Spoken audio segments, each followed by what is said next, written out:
he programado, pues, la sala de espera no debería haber, pero tampoco la puedo cambiar cuando es una reunión improvisada. Si la planifico, sí puedo decir si quiero que exista o no salas de espera. Y ahora hay mucha gente ahí. Bueno, voy a esperar que se junten varios para dejarlos entrar a todos juntos en algún momento. Ahora,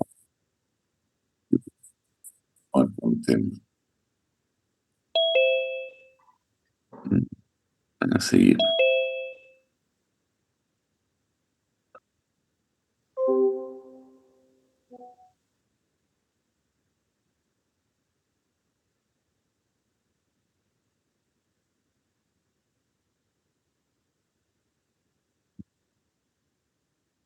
Ya. A ver, eh, vamos a cerrar. Bien. Entonces, vamos a continuar con esto de la individualización de la farmacoterapia.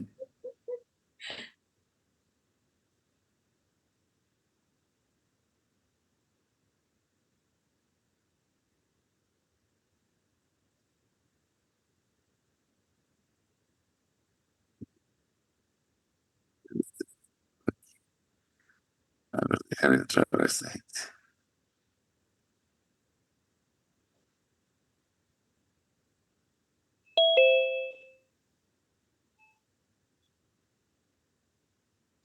Oh, that's cute.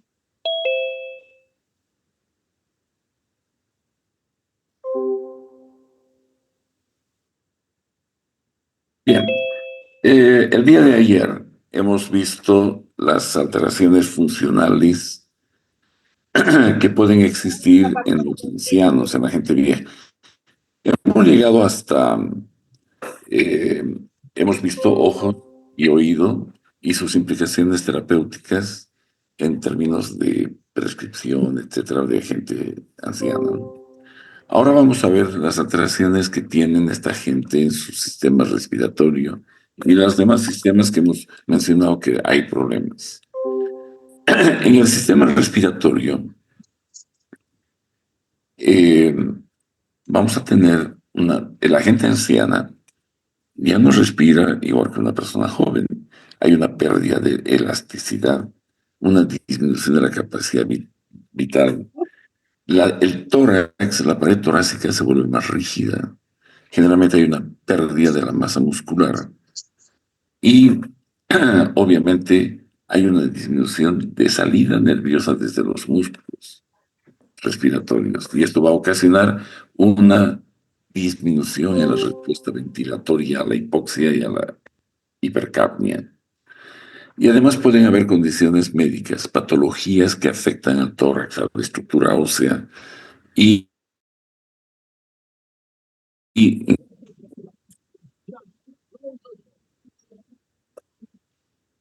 los puntos de atención, los que está trabajando con gente vieja.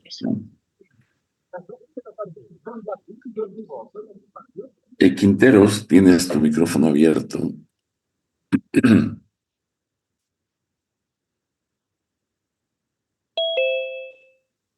Voy a tener que dejar que entren hasta llegar a los 100, pues no queda otra. A ver.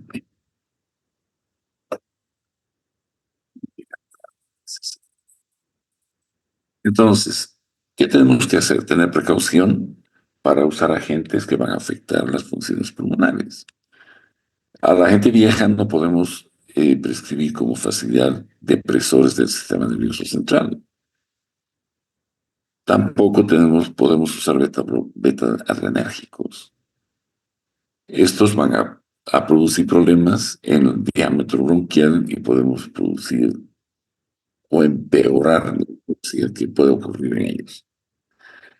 Normalmente esta gente debe recibir vacunas para neumococo e influenza porque en el invierno suelen resfriarse y complicarse con estas bacterias o sí, la Haemophilus influenza y el neumococo que ahora tienen vacuna.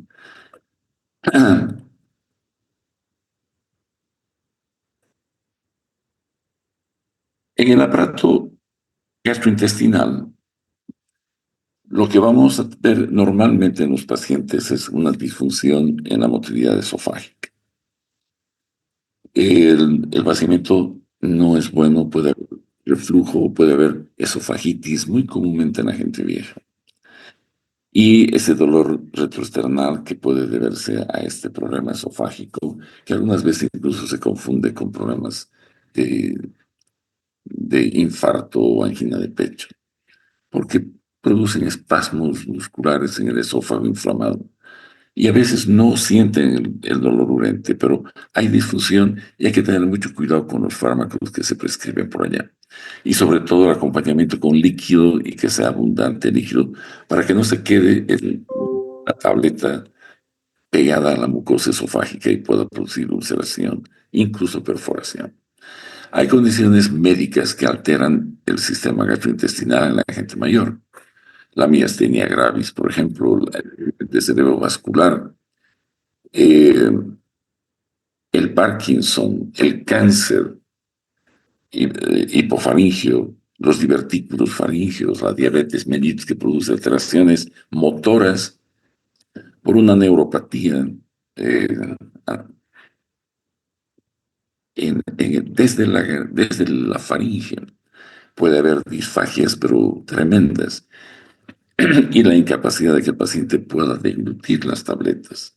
El cáncer esofágico es un problema, la candidiasis, que en la gente mayor, por la ingesta escasa, el poco aseo, puede existir el problema este de la candidiasis oral y esofágica incluso, que va obviamente a ocasionar problemas para que el individuo tenga un peristaltismo propulsivo adecuado y pueda ingerir tabletas o medicamentos sólidos.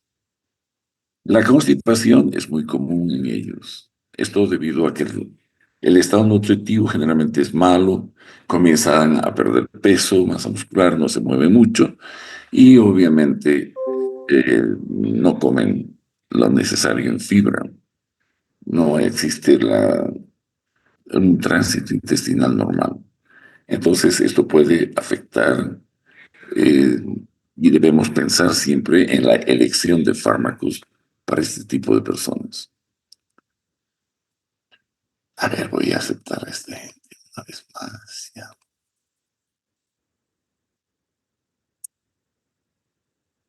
¿Cuáles son los puntos de atención ante estos problemas del tubo digestivo? Que algunos fármacos podrían empeorar las condiciones que existen, obviamente, como agentes que ocasionan constipación.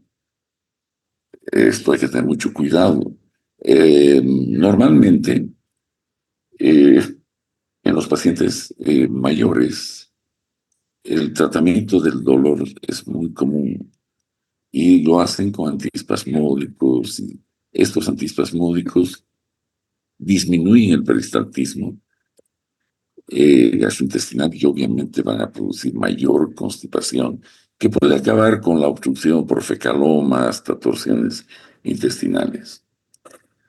Hay que tener precaución con agentes que se asocian con lesiones esofágicas, como fármacos como los AINES, el alendronato, el cloruro de potasio, ¿no? Que ellos deberían siempre consumirse con abundante líquido y antes de acostarse no hay que tomar abundante líquido con los medicamentos. El sistema urinario también presenta sus problemas. Eh, 5 a 10% de la gente vieja tiene incontinencia. Esto debido a que hay una inestabilidad del músculo detrusor o hay un problema en el esfínter y hay incontinencia. Puede haber incontinencia funcional. Muchos de ellos hacen retención urinaria. Hay orinas residuales, puede haber infección. Siempre hay que buscar, si son hombres, hay que descartar que no exista publicidad. Y hay que tratar de usar fármacos que no alteren o produzcan mayor retención urinaria. Esto va a ocasionar, obviamente, infecciones en la vejiga, etcétera. Y la disfunción sexual, que también puede empeorar con algunos fármacos. El 80% de los pacientes con disfunción sexual son de tipo orgásmico, es decir, 80% de ellos no pueden llegar al orgasmo y 75% no tienen erección. Y a esto, si empeoramos con la función de algunos fármacos, pues vamos a ponerlos en problemas serios, ¿no? Entonces, el anciano es un individuo que hay que pensar mucho antes de prescribir un fármaco. En el sistema genitourinario, entonces, los puntos de atención en la farmacoterapéutica es que no debemos usar fármacos que ocasionen incontinencia. Los diuréticos, por ejemplo, no deben usarse más allá de las 3 de la tarde, porque en la última dosis de un diurético a las 3 4 de la tarde vas a tener al paciente miccionando frecuentemente y abundantemente hasta las 10 11 de la noche. Si le das en el atardecer o antes de dormir, no va a dormir, pero ese paciente va a estar con incontinencia. Si es anciano, incontinencia, micción, se va a en su cama. Eh, los, los fármacos psicoactivos pueden también ocasionar incontinencia urinaria. Los relajantes musculares, los beta bloqueadores, la retención urinaria y la incontinencia pueden empeorar con los anticolinérgicos. ¿Ok? Los anticolinérgicos, que va a ser motivo para que estudien de aquí a 2 semanas, son fármacos que se los usa como antiespasmódicos. Y además de retrasar el peristaltismo del tubo digestivo, lo que hacen es también relajar la musculatura del aparato urinario y van a tener, pues, estos pacientes problemas. Hay esfínteres que se van a contraer con los medicamentos y otros músculos que se relajan. Puede haber incontinencia o puede haber retención urinaria. Ambas cosas podemos observar, no en el mismo paciente, pero en diferentes pacientes unos hacen retención y otros hacen incontinencia. Y la disfunción sexual, ¿no? Que hay que tenerla presente. Hay fármacos que se caracterizan por sus efectos farmacológicos en producir disfunción sexual. Y va a ser peor si damos medicamentos a un paciente que ya tiene disfunción sexual. En el sistema musculoesquelético, miren, la gente vieja pierde hasta un 30% de su masa muscular. Puede existir osteoartritis, no esto por sobrecarga de peso. La gente que está con sobrepeso en la vejez puede tener una degeneración muscular. Los esguinces repetidos, ¿no? Interfalángicos, distales y demás. La osteopenia, osteoporosis, que el 80% más son en mujeres. Esto debido a disminución en la actividad, calcio en la dieta, los estrógenos, las endocrinopatías, las enfermedades reumáticas, las neoplasias. Todo esto puede condicionar osteoporosis y osteopenia. Y tenemos que tener cuidado con fármacos que van a precipitar este problema. Entonces, los puntos de atención acá es que no tenemos que usar fármacos que van a producir alteraciones esqueléticas, corticoides, ¿verdad? La procainamida produce fenómenos o síntomas tipo reumatoide. De un tercio a mitad de los pacientes ancianos son susceptibles de caídas. ¿Cuánta gente vieja? Problemas de este tipo. Se caen de sus camas, se caen en la calle. Y hay que tener mucha precaución con esto. Pues si tú das depresores del sistema nervioso central a un individuo que ya por sí, por la vejez y la atrofia muscular y todos los problemas osteoarticulares, un depresor del sistema nervioso va a precipitar caídas. Y esas caídas terminan con fracturas de cabeza femoral, de pelvis, y al final acaban o en cirugía o en una cama hasta que fallecen. Los antihipertensivos igual. Estos antihipertensivos en la primera dosis suelen producir caídas muy marcadas de la presión arterial con hipoperfusión cerebral y obviamente el paciente va a sentirse mareado, puede perder el equilibrio y caer. Mucha gente pierde hasta la vida después de la primera dosis de un antihipertensivo porque conducen vehículos y les viene la lipotimia de la primera dosis del antihipertensivo en su auto y se estrellan, pues tienen accidentes o matan gente o se matan ellos.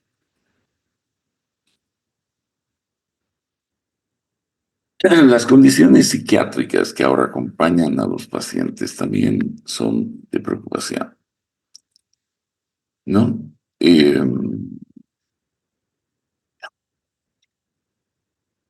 tenemos pacientes ancianos con depresión. La gente vieja se deprime en la actualidad porque son abandonados por su familia. Se ven que no son útiles, tienen una serie de problemas. Después de una vida activa, de mantener familias, el hecho de estar en un asilo o botado en una casa, pues se deprimen. Entonces tienen también alteraciones del sueño. Ustedes han visto que la gente vieja no duerme en la noche, duermen el día, de a poco están toda la noche despiertos. Hay un incremento en la latencia y la fragmentación. ¿Qué significa esto? La latencia es el periodo de tiempo que desde que uno se pone en la cama hasta que se duerma. Esa gente no puede dormir. Hay un periodo de latencia demasiado prolongado que los inquieta.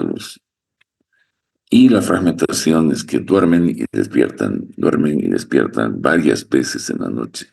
Entonces esto pues va a llevar a una alteración en en el descanso.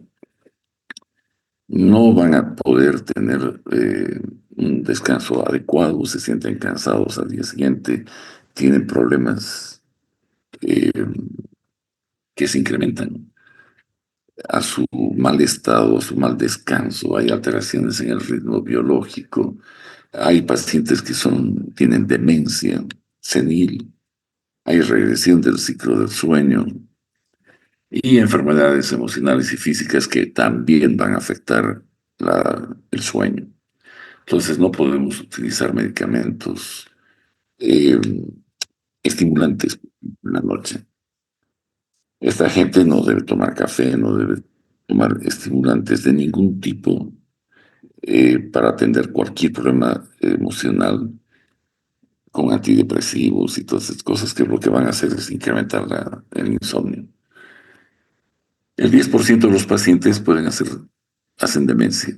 Entre estas está el Alzheimer, el infarto múltiple, las condiciones médicas como el Parkinson, la pseudodemencia, etcétera, que también debemos considerarlas antes de prescribir fármacos en este tipo de gente. Entonces, los puntos de atención son de que tenemos que eh, causar insomnio con algunos fármacos, pues, estos psicoterapéuticos, ¿no? Y los simpaticomiméticos que se usan para algunas enfermedades. Esto también ya van a ver pronto cuando hablen de sistema nervioso autónomo. Los fármacos que pueden precipitar delirio y depresión, como el alcohol, los psicoterapéuticos, los antiparkinsonianos, todos estos fármacos son eh, psicoactivos. Entonces, con mucha precaución en la gente vieja. ¿Cuáles son las alteraciones en la farmacocinética? La gente vieja tiene una serie de problemas. Por ejemplo, en cuanto a la absorción,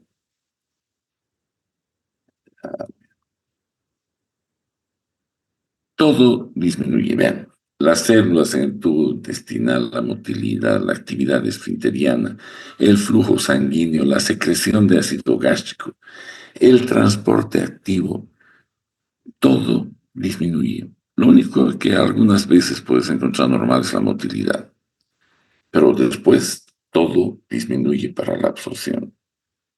Entonces es muy probable que tengas que ver si estás logrando el efecto esperado o no. Eh, ¿Cuánta gente hay? Para saber si sigo admitiendo, ¿no? Puede, sí, puede entrar todavía.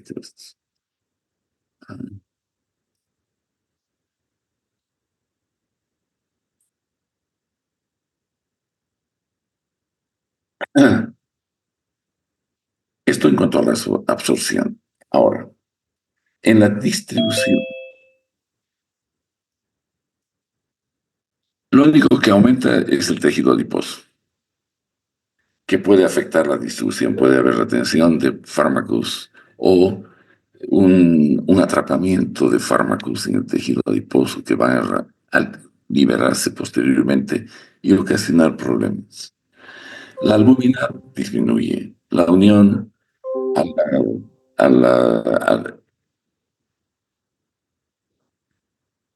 la, esto es la filtración glomerular, es esto, pero no sé por qué he puesto GD. La unión a las proteínas en la filtración glomerular disminuye. El tejido adiposo aumenta y el gasto cardíaco disminuye, pues normal. Todo depende si hay condiciones cardiovasculares que disminuyan el gasto cardíaco. En la biotransformación, casi todo disminuye excepto el metabolismo en la fase 2. La masa hepática disminuye un 1%. El flujo sanguíneo hepático disminuye. La función hepática disminuye. El metabolismo de la fase 1 disminuye. El único metabolismo que se mantiene es la fase 2. Este nunca se altera. Todo lo que es oxidación, reducción, etcétera, donde están las citocromo oxidasas, pues todo eso.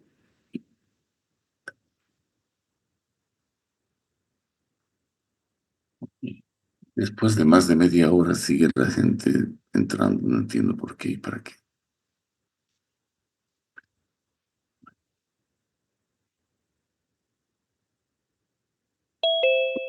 Hablando también de la eliminación, la filtración glomerular disminuye, la función tubular disminuye, el flujo plasmático renal disminuye hasta un casi 50%, imagínense.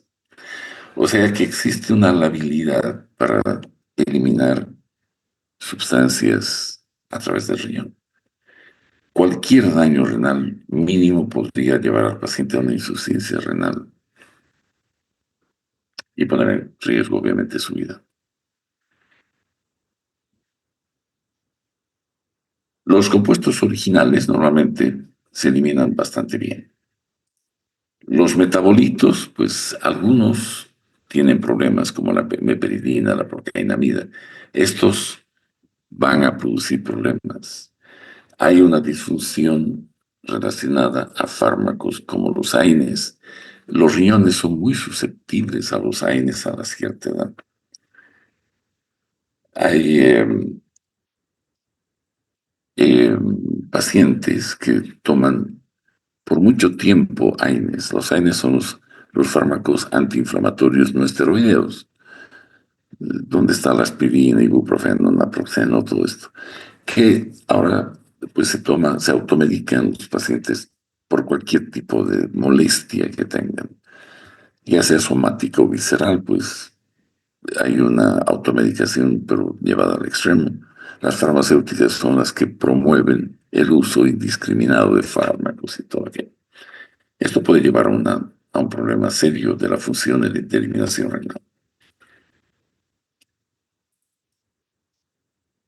Las enfermedades que afectan la absorción, la distribución, metabolismo y excreción en la gente vieja, pues están aquí mencionados. Son muchos los problemas que vamos a encontrar. La gente vieja muy probablemente tenga muchas de estas cosas.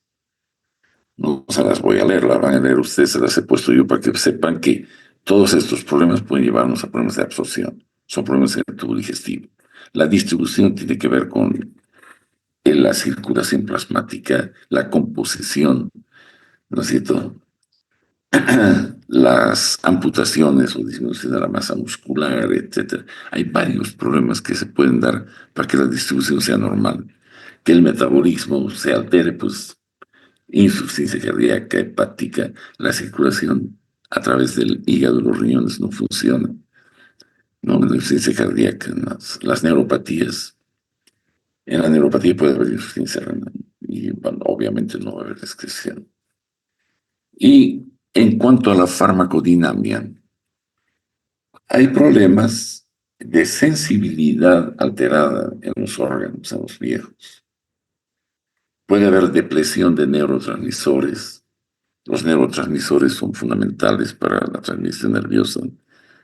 Y cuando hay depresión, existen neurotransmisores. Entonces no va a haber un funcionamiento adecuado o respuesta adecuada de fármacos que trabajan a través de los neurotransmisores. Hay patologías que van a afectar las células donde los blancos biológicos son disminuidos o alterados y la respuesta no va a existir. Los cambios fisiológicos y los estados nutricionales que pueden afectar al blanco biológico o a la sensibilidad del fármaco en esos órganos. Luego tenemos las respuestas vasoreceptoras que se han visto en fisiología, que existen células especializadas que van sensando permanentemente la presión. Y esta puede estar alterada, las respuestas vasoreceptores alteradas. Va a haber obviamente una mala lectura de la presión y puede ocasionar una reducción del tono venoso periférico. Entonces es muy probable que exista una rémora, edema en extremidades,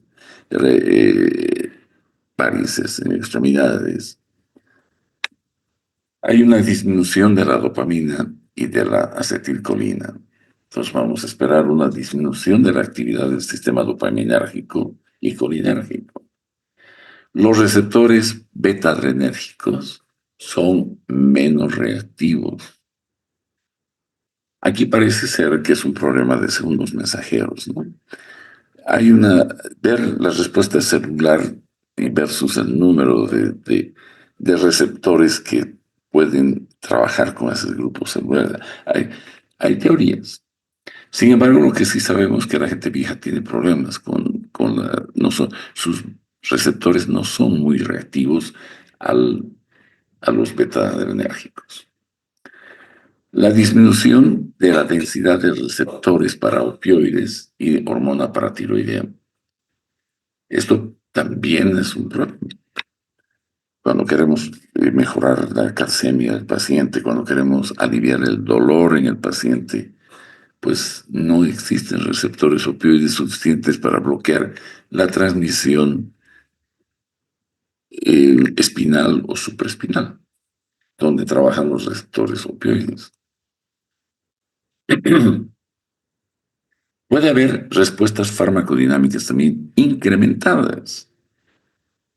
Hay estas que hemos visto que puede estar disminuida la sensibilidad, pero la gente vieja puede responder de manera incrementada a ciertos fármacos, como por ejemplo estos los anticolinérgicos, antihipertensivos. La gente vieja nos hace con más frecuencia el síncope de la primera dosis, los barbitúricos, las benzodiazepinas. No necesitamos dar grandes dosis de una benzodiazepina para ponerlo al paciente a dormir. A un joven es más difícil, hay que dar dosis más altas. Los bloqueadores de calcio, la digoxina, la heparina, la levodopa, miren, neurolépticos, los opioides, la warfarina, todos estos pueden tener en esta gente respuesta farmacodinámica incrementada, más allá de lo que normalmente esperamos en la población en general. Vean, les he puesto aquí un conjunto de medicamentos y el efecto. Si la sensibilidad es la que está incrementada, los antidiabéticos hay un incremento de las reacciones de hipoglicemia. Cada una de estas cositas que van a leer ustedes, o sea, las voy a leer yo, pues. He puesto porque este tema no hay en los libros de farmacología como el Katzun, Eagleman y Gelman y demás. Ustedes tienen que ver de acá, porque esto he sacado de varios textos y de papers que he puesto en algunos abajo la referencia.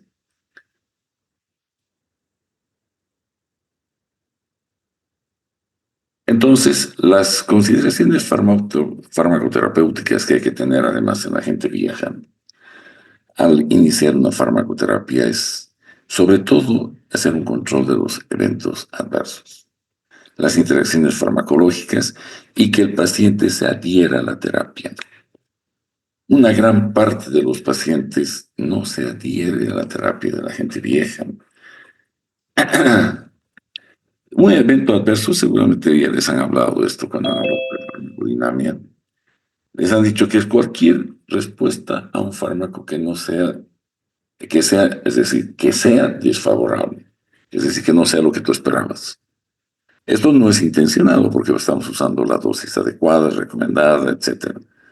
Ya sea para cualquiera de las funciones de profilaxis, diagnóstico, terapia, estamos usando la dosis recomendada y resulta que el paciente nos hace una respuesta anómala o exagerada o peligrosa, etcétera, pero eso es un efecto, es un evento adverso. Vean ustedes esto, los eventos adversos en los adultos mayores, 2 a 7% es es más en la gente vieja. Del 10 al 25% ocurren en hospitales geriátricos. Eh, Normalmente estos eventos pueden enmascarar o empeorar otras condiciones. Mucha gente, cuando ve efectos adversos, cree que están frente a otra patología y comienzan a rebuscar cosas. Y lo que tenemos es simplemente efectos adversos. Y estos hay que reportarlos al centro de salud, pero lamentablemente en cuanto a farmacovigilancia, en nuestro país nos aplazamos con muchas cosas. No hay un espacio ni virtual ni físico donde ustedes puedan ir a llenar un formulario informando los eventos adversos que han observado. Ellos usan de manera inapropiada muchos fármacos. Entonces, esto puede ocasionar también problemas, pues, la automedicación. En la casa a la gente vieja le dan todo para que dejen de molestar, ¿no? Y a veces son simplemente iniciativas familiares, algún pariente que dice, denle esto, denle aquello. Y lo que nosotros hemos hecho es dar un medicamento, pero resulta que por debajo toma otros 3 o 4 y esto nos desorienta totalmente en cuanto a la sintomatología. Ahí puede haber polifarmacia, toman muchos medicamentos, o puede estar el paciente con insuficiencia hepática y renal, y los eventos adversos simplemente están reflejando concentraciones plasmáticas en nivel de toxicidad.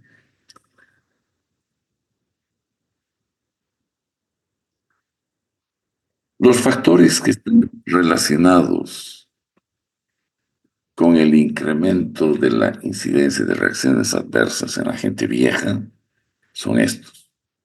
Alteraciones en la farmacocinética y farmacodinámica que las hemos visto. Una frecuente presencia de múltiples enfermedades, que eso es lo que pasa con la gente vieja. La polimedicación, y esto es peor aún cuando son varios médicos. El problema es que el paciente anciano busca especialistas, va donde uno le da un medicamento, va donde el otro le da otro, el otro, y al final no hay uno que diga, bueno, a ver qué está tomando en general usted y qué le hace bien y qué no, y qué puede haber interacciones, con qué puede haber efectos adversos. Entonces, el consultar con muchos médicos y recibir muchos medicamentos, generalmente vamos a tener un incremento de las reacciones adversas. Presentaciones atípicas de las enfermedades. La gente vieja es anérgica, es decir, no reaccionan ante las enfermedades como lo hace la gente joven. Nosotros podemos ver pacientes, van a ver en hospitales, gente vieja que llega con peritonitis y no tienen ni dolor. Y te das cuenta cuando está entrando en un shock séptico, comienzan a hacer hipotensión arterial, taquicardia, y a veces ni siquiera leucocitosis. Una punción abdominal y sacas pus del abdomen y sabes que estás frente a una peritonitis y el paciente se está yendo en un shock séptico. O sea, ellos no tienen una presentación típica. Y esto es otro factor, pues, que nos va a complicar con las reacciones adversas.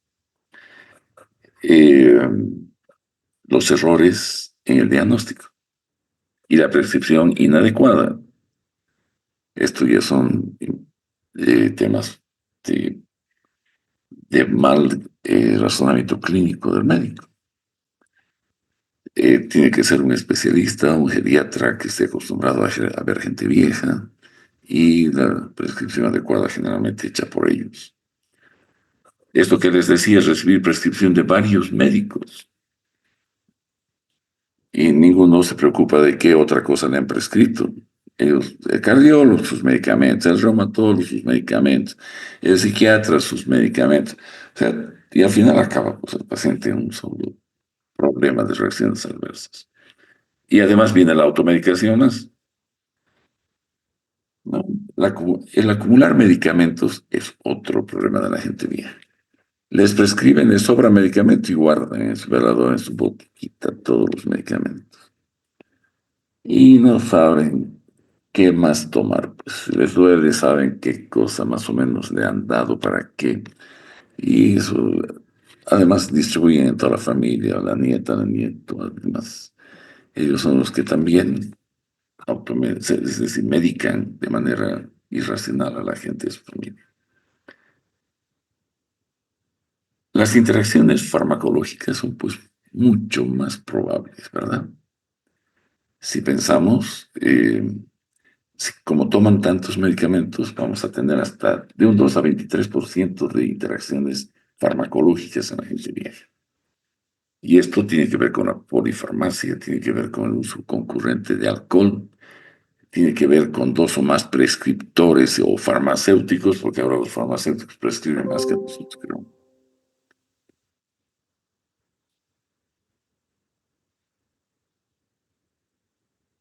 Estos son los medicamentos que más asociados están a interacciones. Los analgésicos, los antiinflamatorios, los AINES, los antiepilépticos, los antidepresivos, los antihistamínicos, los agentes cardiovasculares como antiarrítmicos, antianginosos, los ansiolíticos, hipnóticos, los diuréticos, los antagonistas del calcio, los inhibidores de la angiotensina 2, perdón, de la ECA, que convierte en angiotensina, ¿verdad? Los antidiabéticos orales. Todos estos fármacos están asociados a reacciones adversas, a interacciones y producir problemas, ¿no? Ya sea la interacción farmacológica, como les han dicho en farmacodinamia seguramente, puede ocasionar problemas de sumatorios, inhibitorios o ser neutros. Unos fármacos inhiben la acción de otros, otros potencian y otros son indiferentes. Estos tienden a producir problemas, ya sea suprimiendo la acción de otros o incrementando la acción de otros de manera sumatoria. La adhesión del paciente es otro problema, como les dije hace un momento. El paciente anciano, pues, tiene, miren, 43% de los ancianos se adhieren al tratamiento. El resto no. Hay un 90% de los pacientes que se adhieren a la terapia lo hacen con subutilización del fármaco. Ay, el doctor me ha dado 3 veces al día, voy a tomar una nomás. Con uno voy a estar bien. Entonces ahí tenemos un problema de falta de adhesión. La dosis recomendada era cada 8 horas y él toma una cada 24, entonces no vamos a tener la respuesta. Esta es una de las cosas que hay que preguntar. Lo primero que hay que preguntar cuando es una persona mayor que no ha respondido a un tratamiento es preguntar a él y a la familia si es que ha tomado como se le ha indicado. Entonces ahí la familia va a decir, no, oculta sus pastillas, no quiere tomar. Esa es la primera causa de fracaso terapéutico. Ahí la falta de adhesión puede ser porque el medicamento no impacta sus funciones fisiológicas, ¿no? La visión, la audición, con eso, todo. Tiene pues el impacto de esas funciones. Primero, él ya no ve ni escucha bien. Hay problemas de cognición, demencia, Alzheimer, todas esas cosas. Hay problemas para deglutir, tiene problemas de dolores. Entonces, puede ser que no se adhiera a la terapia porque no sabe qué va a tomar. La gente que no tiene soporte social o familiar es la gente que no va bien con ninguna farmacoterapia. Por eso es que a una persona que no tiene soporte familiar se lo hospitaliza las más de las veces, porque es la única forma de asegurarnos que sobrevivan. No por lo grave que está, sino porque no hay quien le dé los medicamentos, ni lo oriente en la toma, ni el horario, etc. Entonces, la adhesión no es porque él no quiere, sino porque no sabe qué tiene que tomar, ni entiende, o no se acuerda. Entonces, los factores que predisponen a la falta de adhesión, pues es la polifarmacia, esquemas complicados, que tienes que tomar esto y junto a esto aquello, y después de 3 horas, 1 hora aquello, que ese tipo de cosas que él se va a olvidar, no va a entender. Y a veces ahora especialmente el costo de los medicamentos, ¿no? Tenemos un país en crisis y mucha gente deja de tomar los medicamentos porque no le alcanza la economía para comprarlos. Y el apoyo social es muy bajo para ellos. El SUS cubre la atención médica, pero no muy pocas cosas de medicamentos en realidad. Los envases difíciles de abrir, por ejemplo. Ahora viene con una rosca especial que hay que girar apretando hacia adentro. Ellos son antiguos, no conocen esto. Y cuando la farmacia les venden un botelloncito que hay que hacer estas cosas para abrir difícil, no van a tomar, pues. O finalmente no comprenden lo que les has instruido. O te escuchan y no entienden ni qué estás hablando. Porque solemos usar, la mayor parte de la gente se da unas ínfulas con el lenguaje críptico. Lo que usted tiene es una hemeralopía con distrofia retiniana sin pigmento y usted va a tomar este medicamento, pero que ni sabe repetir lo que tiene, ni entiende el medicamento que se le está dando y como queremos que se adhiera a la terapia, pues no lo va a hacer. Tenemos que dar instrucciones verbales y escritas, identificando bien el medicamento, el horario en que tiene que tomar y a la familia explicarles también. Y si no hay familia, pues a alguna persona que se haga cargo de él, o si no, ponerlo tendrá que estar en un asilo, alguien que en el asilo pueda apoyarlo y darle estas cosas. Hay, creo, asilos para personas no, para personas indigentes, ¿no? Ancianos.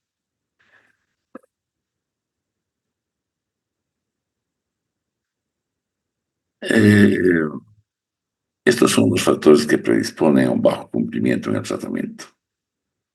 Cuando están muy, muy viejitos, ¿no? La falta de apoyo familiar, la demencia, la polimedicación, confusión en nombres de los medicamentos,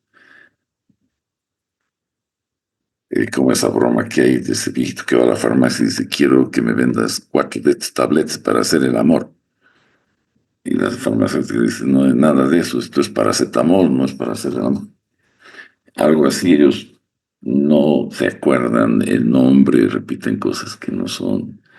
Regímenes de dosificación complejos, aparición de reacciones adversas, el tamaño, color, sabor de los medicamentos, que a veces los confunde, son el mismo tamaño, el mismo color, que cómo pueden diferenciar, si no pueden mirar bien. Las características del envasado de los medicamentos, que también puede ser un problema, el déficit visual y auditivo que ya tienen, y el tamaño de las letras del prospecto. El prospecto es ese papelito que viene dentro de las cajitas, las botellitas, que tú abres y es un chorizo que se despliega lleno de efectos adversos. y una letra tan chiquita que yo no puedo leer, ustedes no sé si podrán, pero para mí eso es imposible si no uso un amplificador, una lupa, algo en mi teléfono que pueda hacerme leer.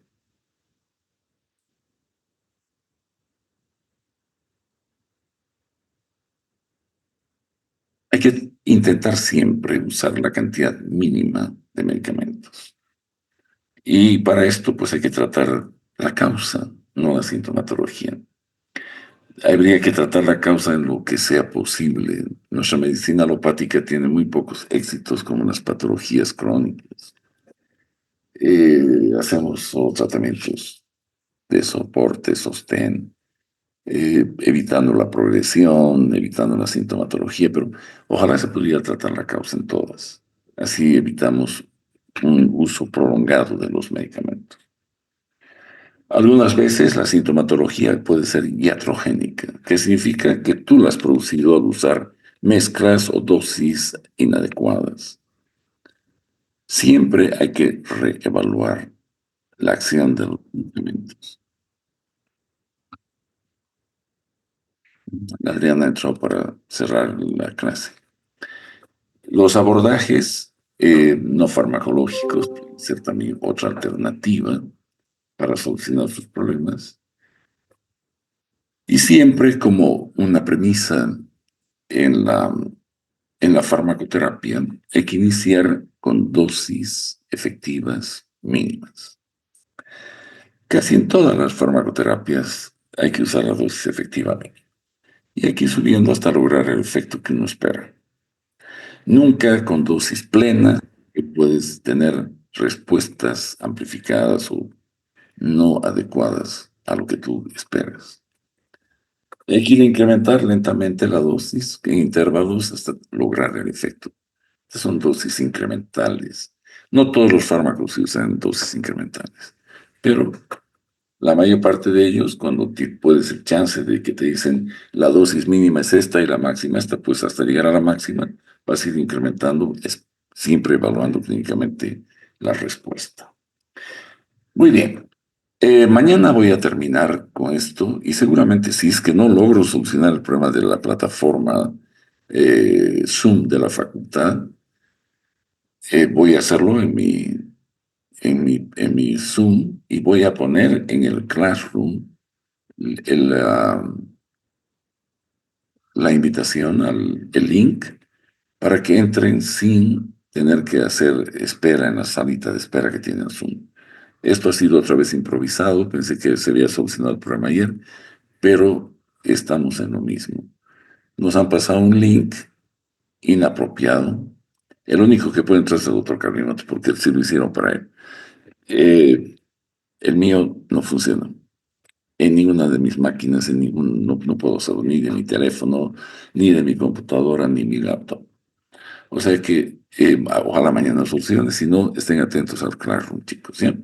Y mañana termino con esto de la individualización de la farmacoterapia y la próxima semana voy a empezar a hablar ya de aspectos asociados a la farmacodinámica. Vamos a ver los blancos biológicos en los cuales la acción de los fármacos se lleva a cabo. Y yo voy a empezar hablando de los que son los autacoides o mediadores locales, que es un conjunto de fármacos que actúan localmente.